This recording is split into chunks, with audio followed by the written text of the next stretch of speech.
सर्वोच्च न्यायालय के अधिकार। पहला, आरंभिक क्षेत्र अधिकार अनुच्छेद 131। उच्चतम न्यायालय को संघ और राज्यों के बीच या राज्यों में आपसी विवादों का निपटारा करने की आरंभिक एवं अन्य आधिकारिकता दी है। इसे निम्न विवाद आते हैं।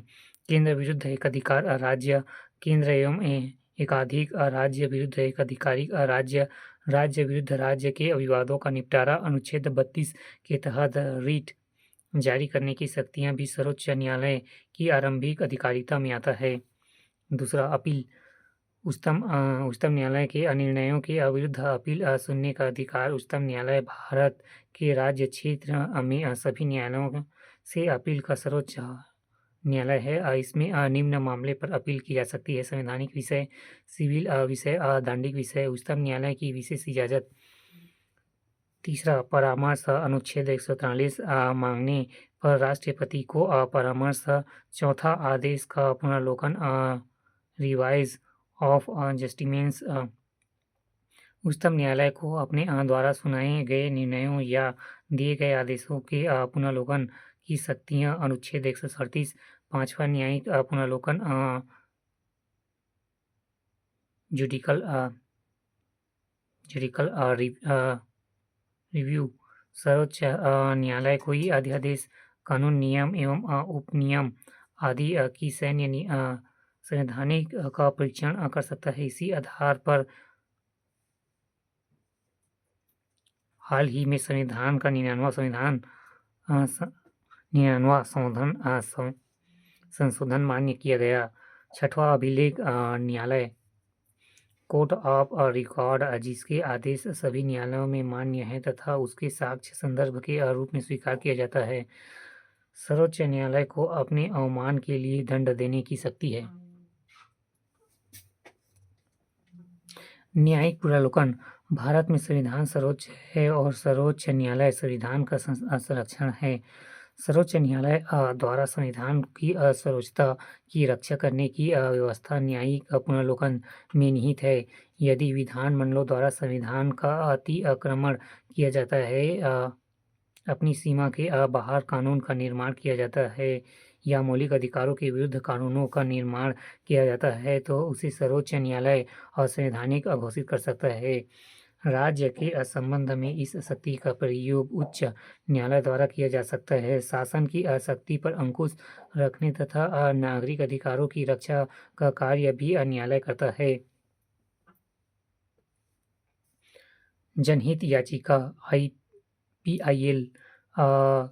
लोकहित मुकदमों की संकल्पना का प्रभाव संयुक्त राज्य अमेरिका में हुआ था। भारत के लोकहित मुकदमे प्रारंभ करवाने का श्रेय मुख्यतः न्यायाधीश PL भगवती एवं जस्टिस कृष्ण अय्यर को है। जनहित याचिका से अभिप्राय यह है कि वे लोग भी जिनका किसी मामले से कोई सीधा संबंध नहीं है, न्यायालय में जनहित का मामला ला सकते हैं।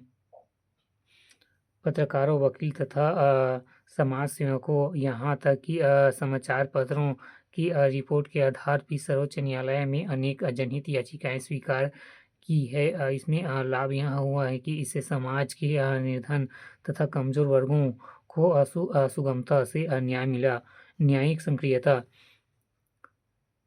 न्यायपालिका द्वारा विधायिका एवं कार्यपालिका को निर्देश देना न्यायिक सक्रियता है एवं जनहित याचिका न्यायिक सक्रियता का सबसे प्रभावी साधन है। इसका नकारात्मक पहलू यह है कि तीनों अंगों के बीच पारस्परिक संतुलन रखना कठिन हो गया है तथा न्यायालय उन समस्याओं में उलझन गया है जिसे कार्यपालिका को हल करना चाहिए। न्यायिक सक्रियता से विधायिका, कार्यपालिका और न्यायपालिका के कार्यों का अंतर धुंधला हो गया है।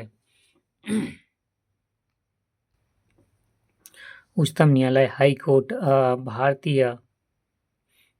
भारतीय उच्च न्यायालय अधिनियम 1861 के तहत भारत में उच्च न्यायालयों की शुरुआत हुई, जिसके तहत 1862 में पहले कोलकाता, फिर मद्रास और बॉम्बे में उच्चतम न्यायालय स्थापित किए गए। नियुक्त राष्ट्रपति द्वारा एवं त्यागपत्र राष्ट्रपति को योग्यता 10 वर्ष तक निम्न न्यायालय में जज या 10 वर्ष का वकालत कार्यकाल 62 वर्ष की आयु तक पद मुक्ति संसद के दोनों सदनों में सिद्ध कदाचार एवं असमर्थ के आरोप पर उपस्थिति सदस्यों के 2/3 बहुमत द्वारा पारित प्रस्ताव पर सेवानिवृत्ति के बाद उच्च न्यायालय का न्यायाधीश जिस राज्य के उच्च न्यायालय में न्यायाधीश रह चुका है उस राज्य को छोड़कर अन्य किसी राज्य में सर्वोच्च न्यायालय में वकालत कर सकता है। भारत में 25 उच्चतम न्यायालय हैं। निम्नलिखित उच्च न्यायालयों के क्षेत्र अधिकार एक से अधिक राज्यों एवं संघ शासित क्षेत्रों में स्थित है। कोलकाता, पश्चिम बंगाल, अंडमान निकोबार एवं द्वीप समूह, गुवाहाटी, असम, नागालैंड, मिजोरम, अरुणाचल प्रदेश एवं सर्वाधिक 4 राज्य, मुंबई, महाराष्ट्र, गोवा, संघ 2 संघ शासित क्षेत्र, दादरा नगर हवेली एवं दमन दीप, चंडीगढ़, पंजाब, हरियाणा, केंद्र शासित प्रदेश चंडीगढ़, चेन्नई, तमिलनाडु, पांडुचेरी, केरल, लक्षद्वीप, जम्मू संघ शासित क्षेत्र जम्मू एवं जम्मू कश्मीर संघ शासित क्षेत्र लद्दाख, जम्मू कश्मीर एवं दिल्ली में ऐसे संघ क्षेत्र हैं जहां जिनके पृथक उच्च न्यायालय हैं। अगरतला त्रिपुरा में देश का 24वां उच्च न्यायालय स्थापित किया गया। अमरावती आंध्र प्रदेश में देश का 25वां उच्च न्यायालय जनवरी 2019 को आरंभ हो गया। अधीनस्थ न्यायालय अनुच्छेद 233 जिला न्यायाधीशों की नियुक्ति उच्च न्यायालय के परामर्श पर राज्यपाल द्वारा होती है। जिला न्यायाधीश पद के अंतर्गत नगर, सिविल, पंचायत का एवं न्यायाधीश, अपर जिला न्यायाधीश, संयुक्त जिला न्यायाधीश, सहायक जिला न्यायाधीश, लघु वाद न्यायालय का मुख्य न्यायाधीश एवं मुख्य एवं अपर मुख्य प्रेसिडेंट मजिस्ट्रेट, सेशन न्यायाधीश, अपर सेशन न्यायाधीश तथा सहायक सेशन न्यायाधीश शामिल है।